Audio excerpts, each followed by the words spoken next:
The Big Old Belt Wrestling Podcast is on the air again with another special interview. Hi, I'm Jamal, and Two James is on the screen to my left. Two James, what's up, man? What up, dude? Good to have you back. Haven't seen you in a while. Yeah, it's been a minute, but we're here for the Thursday, and today we have another special guest, Josh Fuller, who Hello. you may and should know from Crap. I didn't introduce you yet, sir. Calm down. I'm excitable. I didn't. I know. You have your moment. We'll get there. It's a process. Trust the process. Josh Fuller of Crab Wrestling is in the building with us tonight. It's going to be a very interesting talk. Josh, the first thing right out of the bat, man, is how are you doing today? I am doing exceptionally well. I freaked out and put a whole bunch of conditioner in my hair before I joined, so there's a life update for you guys. Yeah. But I got all the tangles out. I'm ready. I do want to point out the fact of when we announce you as Josh Fuller from Crab Wrestling. That's not to just say that you only work Crab Wrestling, but it absolutely means that everyone knows that you are the face of Crab Wrestling. I mean, if you want to call me the face of Crab Wrestling, I won't say no. I mean, that's the association. I mean, I'm not the one to come up with that. That's just what it is. Yeah, I guess the real question is who is actually saying that? Because I don't think Josh Fuller is the Crab Wrestling champion. I do believe Mr. Isaiah Frazier is. Way too soon. Yeah, I will be professional if you will be professional. No low blows in this podcast, please. There are certainly no blows on this podcast. That's a different show that you were doing. But to be fair though, you have been very successful in Crab Wrestling and are an integral part of the Crab Wrestling franchise. Good, so if you can speak on your rise to fame / infamy, depending on who you ask, in the Crab Wrestling cult or society, depending on who you ask, how do you feel about your pretty steady rise in the Crab Wrestling community? I've been with Crab Wrestling since we used to call ourselves GXW Maryland. We parted ways with the original GXW as it was defunct. And we kind of started to become our own thing and, branch out. I actually started out as a referee when I was 16 because I was way too young to be on shows. So I trained to be a referee or whatever they needed. I couldn't really be on shows. But eventually, I got older. I got a little bit of facial hair. You can obviously see, right? Yeah. Yeah. Let's say that and lie. Yeah. But now I'm here. I don't know. Well, I mean, it's great, and I think that it is great. You came on the scene and were introduced to us in Nova Pro Wrestling, and now you got your good buddy Matt Buckler, and I think part of the charm, if you will, of young Josh is he's not afraid to say what needs to be said. I mean, your daddy bought you Crab Wrestling, and you're not afraid to let everybody know that. But dispel the myth that you're working just as hard as everyone else down there, and that you actually deserve the opportunities that you have. It's not just nepotism, as it seems to be. Thank you. I believe so as well. I talk about my daddy a lot because it is fact. My daddy did buy me Crab Wrestling. But yeah, I'd like to say I worked fairly hard. I will say, guys like Isaiah Frazier and Mac Buckler and Mikey Banker, they all have been carrying their weight around Nova Pro and Crab. So I always kind of have to stay on my toes to stick up with them and, stay at the top of my game. Yeah. Now go ahead. Yeah. No, I was just gonna say too, initially, the Crab Wrestling Society, you guys were always a big part of Nova Pro as far as setting the culture and the tone within the building and the locker room area. So before any of us have seen you guys work, everyone had a sense of your personality, your character, and again, create the atmosphere for everyone. But off to the side, I'm not sure how old you are now, but I remember religiously people used to say that little guy over there, he's special. Like, keep an eye out for him. And like, first time you introduced the Nova show, you on mic, the mic was crap, but you did your best with it at the time. Thank God sound is a lot better. But more and more as Nova progresses throughout the years, you are progressively blooming to be everything that everyone said you were going to be. The mic work has gotten better, the gimmick has gotten better. But as we've seen Isaiah Frazier definitely blossom this over the Commonwealth Cup weekend, I am absolutely waiting for that moment for you to do exactly the same, where we're able to see you legitimately tangle up in the ring. So from the timeline, from you just helping setting up the ring to you actually getting on matches, working tag matches, and so on, what is absolutely your milestone that you're looking forward to? Honestly, I don't have a distinct milestone right now in Nova Pro, as in, like, if it comes to spots or whatever. I'm aware of my size, and I'm aware that I'm very green and still new to professional wrestling. I've been wrestling on shows now for just about a year. So I didn't even really expect Nova Pro to come to me this soon. I've been with Nova Pro since their second show, just setting up rings, and I haven't really missed. I think I might have missed 1 or 2 shows since then, but I always wanted to be around that environment. But I never expected anything to come so soon.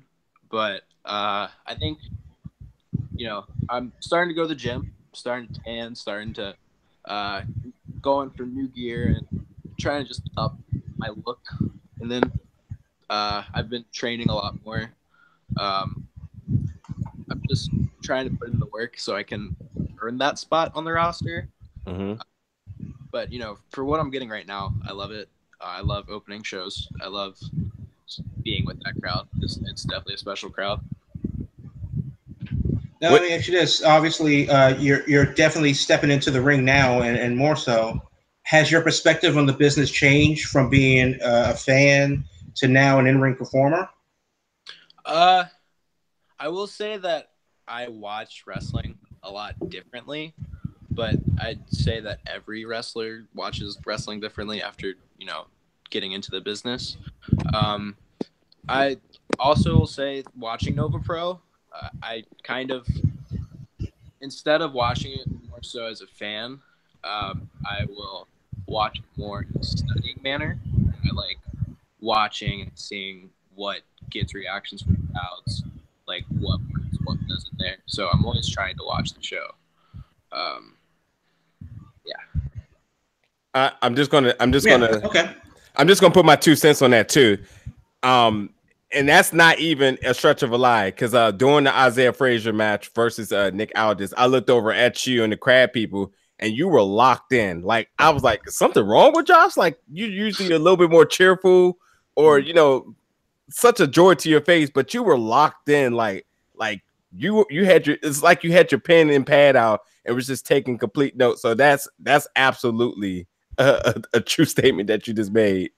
Well, what's great is, since I've known Isaiah Frazier ever since I started training. He was the person who would originally drive me to training, and still he does every now and then. But I've been able to work with him so much, and I train with him every single week, so I know him fairly well. So it was really cool watching him, just kill it with Nick Aldis, and it was a long time coming for him. So, yeah, just being a part of that, I was definitely just trying to zoom in on the moment and, not try to get into any hijinks or whatnot. I was excited. Absolutely. Well, eventually it's going to come down to your place and your shot at the Crap Wrestling Heavyweight Championship. Obviously, you're in the moment, perfecting your craft and taking notes. Are there things that you're personally taking away from that match, Isaiah Frazier versus Nick Aldis, not at like out of respect for Isaiah, your friend or artist, the world champion, but just as a performer, looking to improve yourself. What do you take away from a match like that? The one thing I took away, and a big thing I was talking to Isaiah about going into it, was just like the passion that was there. Because the night before, when Frazier had that match with Mac Buckler, there was just this feeling in the crowd that I could, like, I was just happy to be a part of, and I knew that I was a part of something special, and the crowd really got behind Isaiah, and I knew that the next night he'd be able to keep that momentum. And seeing that happen and seeing the emotion in his eyes, and like, just, I could see how nervous and excited he was right from the bell ring. And just seeing him slowly get into his element throughout the match was pretty awesome. Yeah, I mean, a lot of people talking about grabbing the brass ring, and there come moments in your life, in any job, profession, business, obstacle, whatever, and it's you just got to go out there and kill it. And Isaiah Frazier did just that, and you obviously definitely on the way up as well. But do you have like a 5-year plan, a 10-year plan? Is it just one day at a time? I mean, yeah, you should be perfecting your look, but but how so? And you said that you're going to the gym. What do you work on the most? Like, how does in what direction do you want to take yourself? Honestly, I'll say like every few months I kind of have an idea of like what I want to make myself into, I suppose. Like, the beauty of professional wrestling is that you can really create something with your character or your look and whatnot. And I've really been, like, the reason my hair is growing out is because I want beautiful, long, curly hair. And I want, like, a nice jacket, like everybody does. And I'll get there. It's a process. But as far as companies and 5-year plans and whatnot, I just want to make my name on the independent scene, and I feel with my age, I'm in a really weird spot where I'm getting. I mean, I'm not saying I'm getting a lot because I'm not. Like, I'm in a few promotions, whatnot, but even being in a company like Nova Pro, I have to carry my weight, and I try to go out there and do whatever I can to carry my weight every single show. So just expanding to, like top tier promotions and staying there and making a name for myself. No, sounds good. Before we go any further, Will Mahoney for the Snack Society is definitely waiting in the wings. Will, did you want to chime in a bit? Yeah. Let me get in here and catch up with Josh, since we've been seeing him for a good, like he was saying, a year now here at Nova Pro, really starting from the ground up. And it's not too often you get to see someone start so young and start from the very beginning and start to make their first impressions on people. Now, I don't know if you guys already covered this while I was out of the room, but since you're so new, Josh, and so new to learning the ins and outs of professional wrestling and starting your training, who are some of your influences? Who are some of the wrestlers that growing up you gravitated to? Who are you taking inspiration from as you start this journey? I'll say I started watching wrestling when I was 8 or 9 years old, and that was back in 2008, to make you guys feel really old. But the guys that really stand out, or did stand out for me as a youth, was CM Punk, obviously.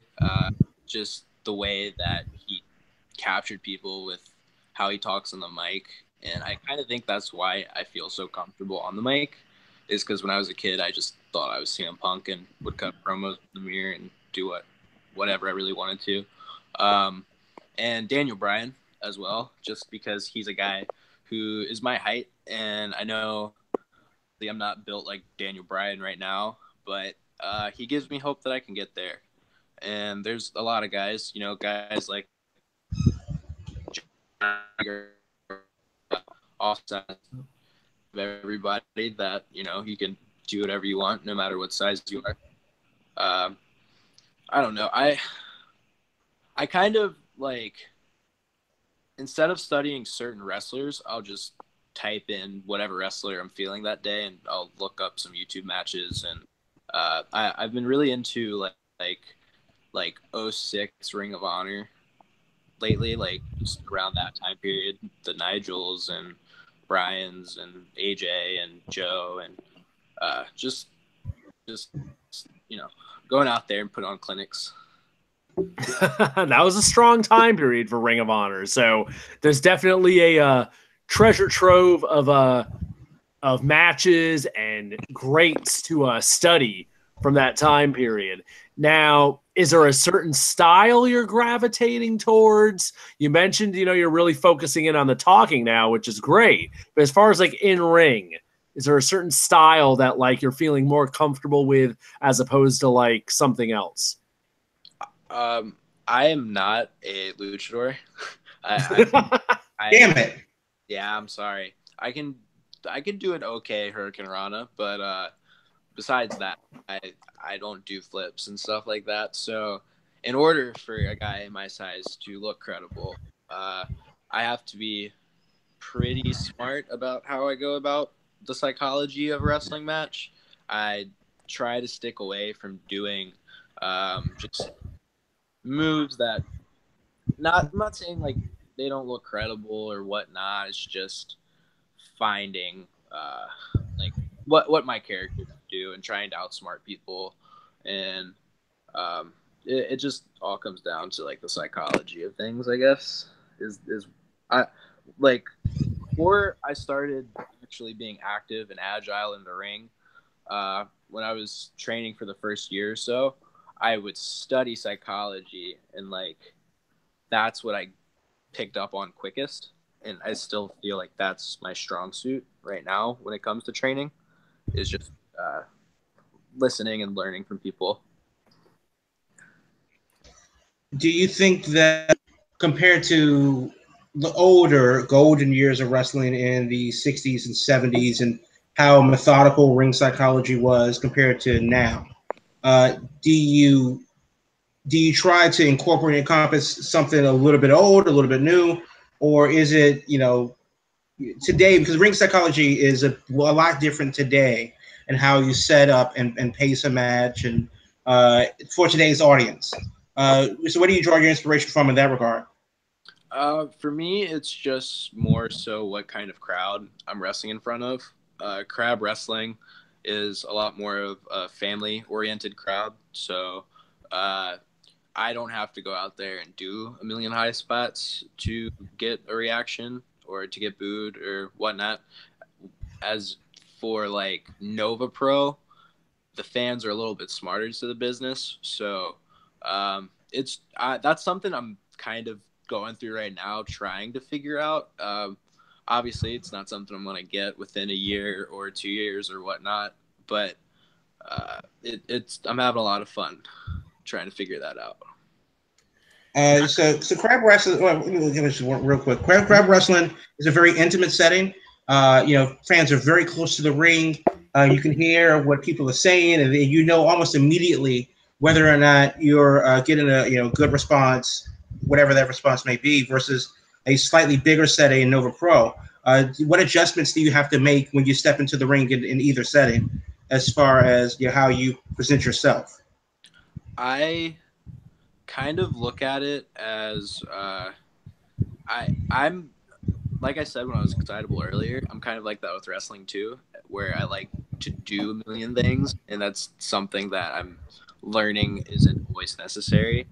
I like just thinking about the match, and I overthink to a point where like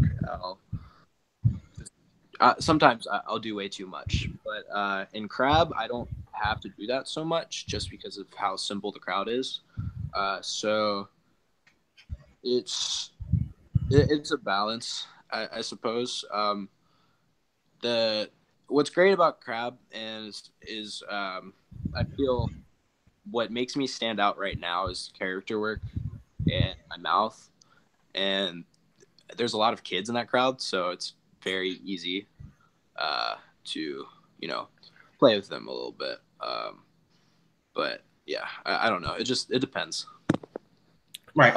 Is that a feeling? Is just a feeling that you get? It's just like an intuition, or is it something where you just know Nova Pro's crowds?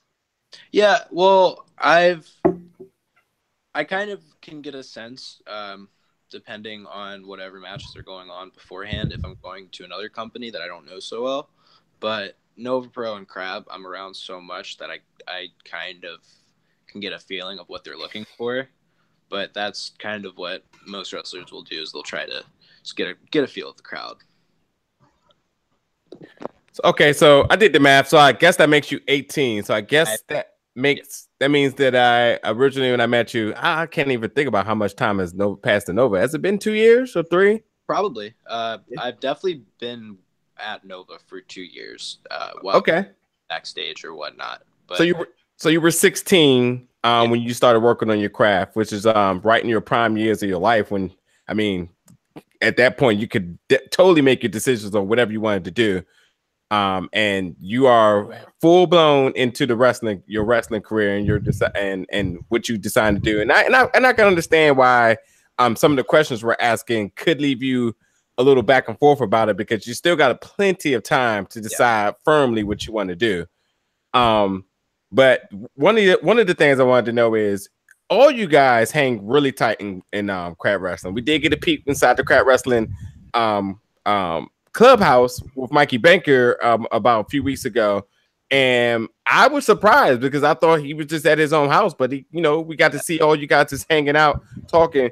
What are those type of conversations like when you have somebody like the influence of Money Green in the building, then you have someone with the charisma as Mikey Banker, or someone as the charisma as yourself, all you guys all in there, a lot of good minds or good spirits and hearts in the same room. What are those type of conversations like? We're very family oriented in crab wrestling. A lot of promotions aren't fortunate enough to have that atmosphere, but all of us want the best for each other, and we all hang out like all the time. Most of us are fortunate enough to live close to each other. Some not. Some are up in the Fairfax area. Some are up by Annapolis and whatnot. But we've seen each other grow, and we're around each other so much that we've practically became family. And I will say all of our characters gel very oddly together. After a crab show, if we all go out to eat and whatnot, there's always a lot of fun stories, and there's a lot of hijinks and whatnot. We're a wild bunch. Absolutely. And again, you do have a presence at Nova Pro, and then you get to see tons of talent from all over the world, from all calibers. But wondering, outside of your time of hanging with your crab buddies and hanging with the personnel that you already know within Nova, what type of advice, or how do you approach someone you may never have met, but they come from a strong prestige, and how do you kind of seek conversation on advice with those type of people, or who has gave you some of the most sound advice since you've started? For me, I'll say I've started coming around more to asking people for advice.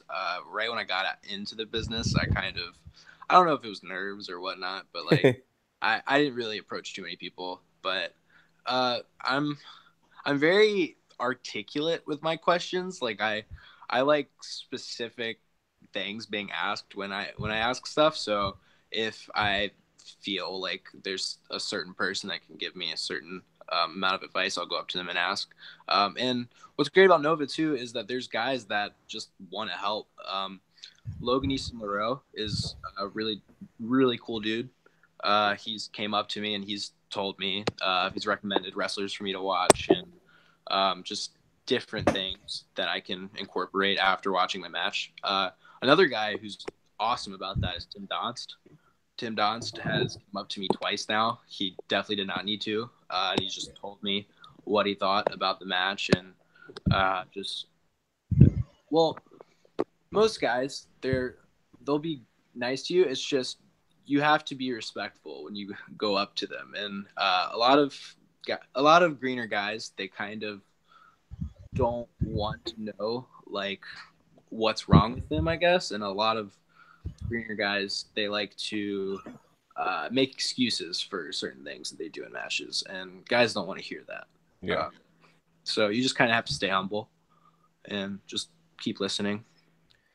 You know, being polite shouldn't be an issue for you guys. I mean, again, that speaks to the character of everyone associated with crap wrestling and Nova Pro at that too. So, you know, and for us to be part of that culture too has also breeded a sense of even myself being an introvert, which don't even ask how I do this, but whatever.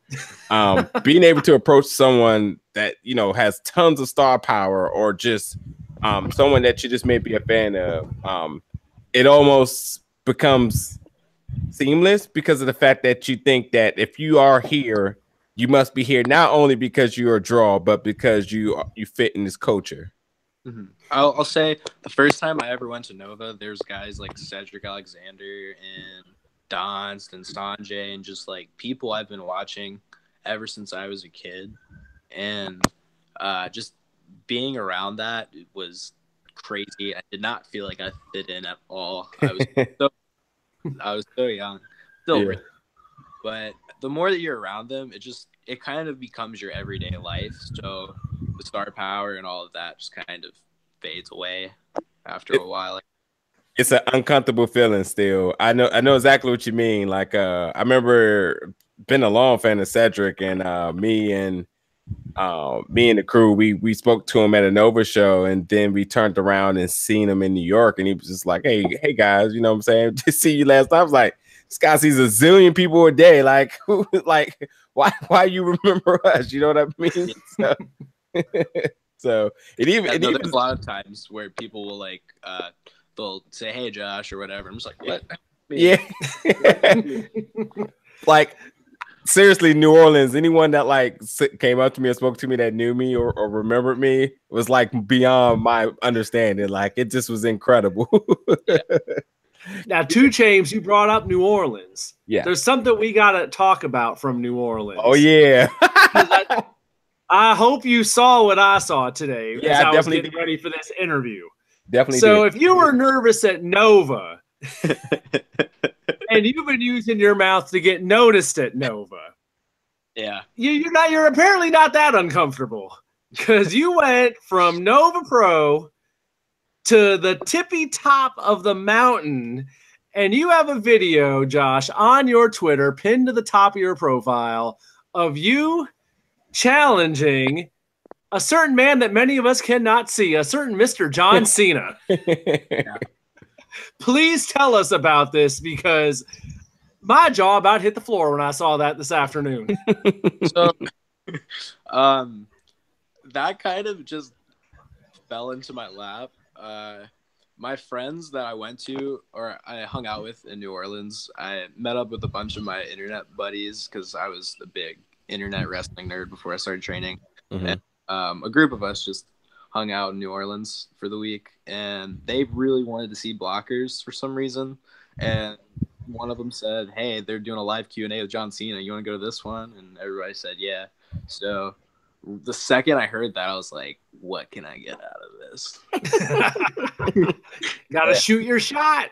Yeah. And I just kind of sucked it up and did it. And it was really weird because like John was in the middle of all of us during the movie, and none of us knew. Like, the movie ended and he just walked right out of the crowd, the upper section, out of nowhere, and I was one of the first few people to raise my hand, and I kind of just went to my promo zone, I guess. I mean, that's a skill a lot of people can't tap into, and on top of that, I mean, again, this you're kind of downplaying the moment. Regardless, this is literally, in other words, it could have been an interview to an extent, to the fact that you were able to cut a promo immediately in front of arguably one of the biggest wrestlers out there and nail it. I mean, you didn't trip over your words or anything. Yeah. In a packed theater, spur of the moment. Yeah. With the biggest star in the business.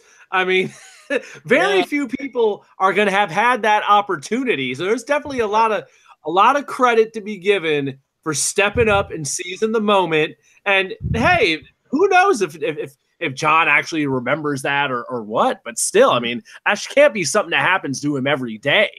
Yeah. So that's a lot to be said for that, Josh. I appreciate that. Yeah, you definitely could have took the wimpy way out and asked something crazy. You know, it's a zillion ways you could have went wrong there, and you went absolutely right. So that was pretty awesome. It felt right. Yeah. I hope you had your gear with you. You know, you're always supposed to bring your boots. Because if he had said yes, I didn't even have my gear with me. Always bring your gear. Now that's sure Money Green would tell you that you always bring your gear. Mad at me. What if John had said yes? What if he had said tomorrow WrestleMania? You're on at the Superdome. I would have figured something out. Some people wrestle in Jordans and he wrestles in jean shorts. he can do that right now. However, though, I just wanted to remind you that there was a little kid that won the tag team titles at WrestleMania. Exactly. When I was in the crowd, and when I heard that, I was like, "This is my other chance." It never happened. I was a little salty about it. Yeah, so you're definitely getting a ding for not having your gear for New Orleans. Because just to tap off of the question of you being down in New Orleans, what was absolutely your game plan? I mean, again, this is it's the wrestling capital for the year in New Orleans, and any and everyone who's involved in wrestling who wasn't booked elsewhere was down there. Opportunities come, you just never know. But I want to know, especially with being your age, and I know some venue had to be of certain age in order to be within them. But ultimately, just from your standpoint, if you've never been to New Orleans, never been to a WrestleMania weekend, just what was your mental going into that weekend? What did you take away from it? We're in New York next year, which is right up the road from you. It should be a little bit more convenient, maybe a little less inexpensive. Let's talk about what you learned what you thought about going in, what you learned coming out, what you plan on doing for next year. So the thing that kind of sucks about New Orleans is, much like a few other states, it's a commission state. So you have to get your license for it, and you have to get blood work done for some reason in New Orleans. I don't know why. But I just didn't have that in time, and that's on me. I should have I should have gotten that done, but I didn't. Next year is non-commissioned shows, and there should be a lot more shows next year than I believe there will be, or than there was this year or last year, whatever year we're in. But my ultimate goal for all of that was just to stay around wrestling and to go to shows and just network.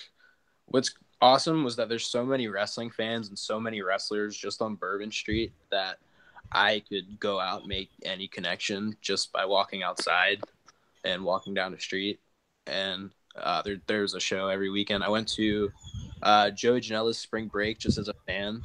Mm-hmm. The only person I saw there was ring announcer Brian Hughes, mm-hmm. Nova Pro Wrestling. Mm-hmm. There were some other people there. What's the face was working? What's his name? Graham. Graham Bale was working. Yep. So I saw him at WrestleMania. Actually, ran into him. I think during Alexa Bliss Nia Jax. Oh, okay. Yeah. Whatever. Good time to get up, I guess, right? Anyway, next question. Yeah. So next year, yeah, you're absolutely right. It's in New York. Granted, I'm sure everyone and their mother's going to run shows in New Jersey, so opportunities definitely should arise then. But do you plan on still traveling more or less with your internet friends? I'm not sure if they're involved into the community, or are they just looking on fans? Does it make you want to travel different, or are pretty much the same with that? After this year's WrestleMania, I've kind of decided that I would like to go to every Mania, just because if you've never been to WrestleMania week, it's so wild, and there's it's the town literally just turns into a big old wrestling town, and it's awesome. Yeah, I might hang out with my internet friends. I think we might be planning on it, but regardless, I'm going either way. You got to have the business mindset. I mean, I'm not in the business, but I know if there's anything that was involved in my career, that if there is the biggest event arguably of the year for it, you always got to be prepared. Opportunities come from anywhere. And because considering you have an advantage, you have the talking ability to be able to talk to a promoter or another wrestler in order to make a connection. When they realize how old you are, but how well you speak, I mean, that's going to turn some heads immediately. Honestly, I'll be honest. I feel like I'm not saying I'm antisocial or anything in real life, but my wrestling persona and just like the confidence I portray when I'm inside a ring, it kind of just happens in wrestling, I suppose. But you know, I'm learning. I'm getting more comfortable. Yeah. Go ahead, Jamal. Speaking about you personally a little bit, considering your age, how do your parents react to your decision to make your way into the wrestling business? Where is their apprehension? Is there still cause for concern, or were they just like, hey man, do you YOLO? Well, luckily my daddy bought me crab wrestling. So that's kind of how I got into professional wrestling. But my mother, she kind of was always in the mentality of, that's all on you. You can do whatever you want, but that's your thing. And I just kind of accepted it. Currently I'm living with my girlfriend. So, yeah, that's one less thing I have to hear. But, yeah, my family is just kind of whatever on it. Certain people really support me. Other people are just kind of like, you have to have, other ideas of what you want to do and whatnot. But I feel like if you're that passionate about it and if you feel like you can apply yourself and actually do it, then why not go for it when you're young? No, absolutely. But there are things that make the road a lot smoother, a lot more bumpy, if you have, just someone else in your corner that believes in you. So I think that does go a long way. What's awesome is that even though, like, maybe I don't have the support from all of my family and whatnot, I have crab wrestling, and everybody there is there to support everybody else. Money Green is the nicest human being I've ever met in my life. Don't let anybody know if you're listening to this. I'm sure he's saying that. But, like, he'll go out of his way to do anything for you. And he's kind of became, like, my wrestling dad to an extent. But, yeah, there's love. That's all that matters. Yeah, the crab is love. And that's I want some royalties from the T-shirt sales. Yeah. Yeah. We want to hang out with Money Green when he's working those WWE media crews and all that other good stuff. We want the goods. I mean, Takeover Chicago is this weekend, so will we expect Money Green out there again? Yep.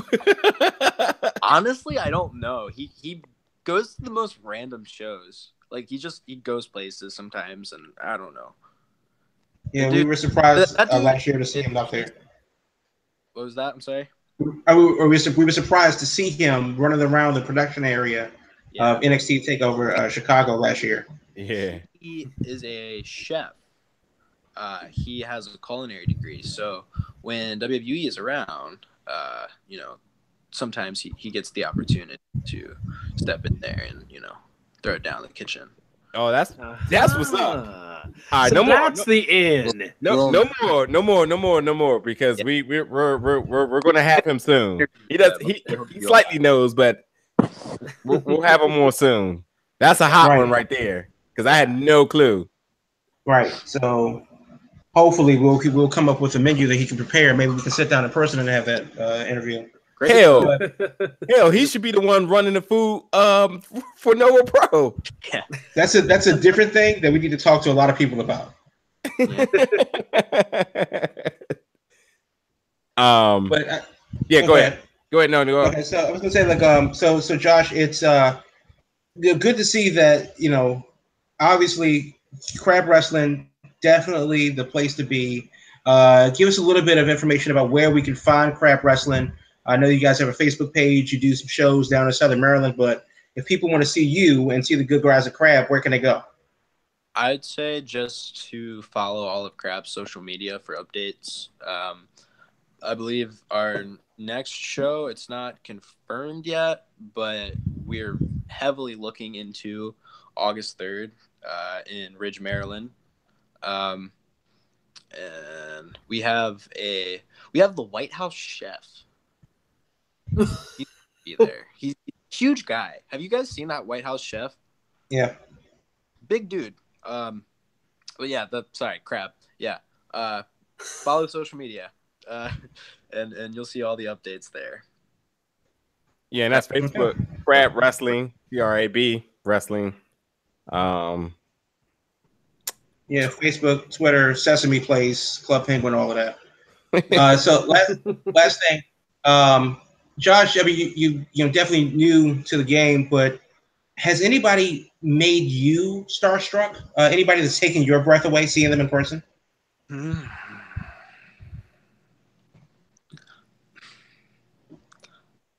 Honestly, I don't feel like that's a thing so much for me anymore.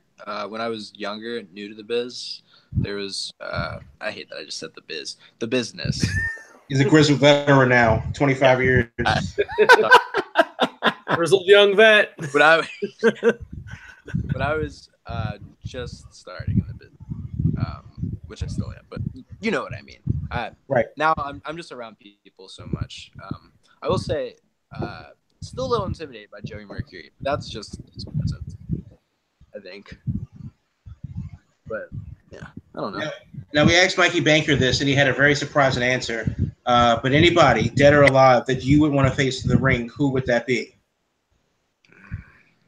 My dream match right now, because like for me, my dream matches, I don't do them in like the fashion of like, oh, me versus this WWE guy, me versus this one dude. I like to make realistic goals, and my biggest realistic goal right now would be Fuller's House versus the Carnies.